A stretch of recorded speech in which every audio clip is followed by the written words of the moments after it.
Hello everyone, তো এটা হচ্ছে সানডের ভিডিও। যেদিন দিনটা ভালো করে শুরু হলেও শেষ হয়েছিল খুব বাজেভাবে। তোমরা হয়তো ভাবছো যে আমি এই কথাটা কেন বলছি, তো পুরো ভিডিওটা দেখতে থাকো, আমি সবটাই তোমাদেরকে ক্লিয়ার করে বলবো। প্রতিদিনের মতো আজকে সকালেও আমার পড়ানো ছিল, তো আমি পড়াতে যাচ্ছি, এখন মা যাচ্ছে বাজারে। টিউশন পড়িয়ে বাড়ি ফিরতে ফিরতে আমার বেজে গেছিলো প্রায় 1:30, তো আমি একটু চিকেন নিয়ে বাড়ি আসলাম।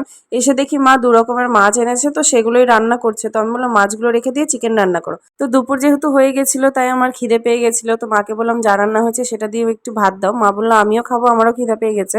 তো পটল ভাজা, মাছ ভাজা এসব দিয়ে আমরা দুজন মিলে একটু ভাত খেলাম। ভাত খেয়ে উঠে দেখি ভালো রোদ করেছে দুদিন পরে। তো কাপড়গুলো আমি নিয়ে এখন চলে আসলাম ছাদে।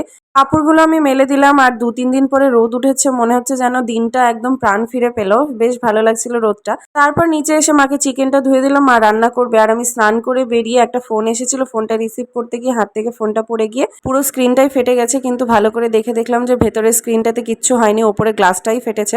এর থেকেও একটা বাজে জিনিস হয়েছে। তো তখন বাজে বিকেল 4:30, আমি জাস্ট খেতে বসেছি।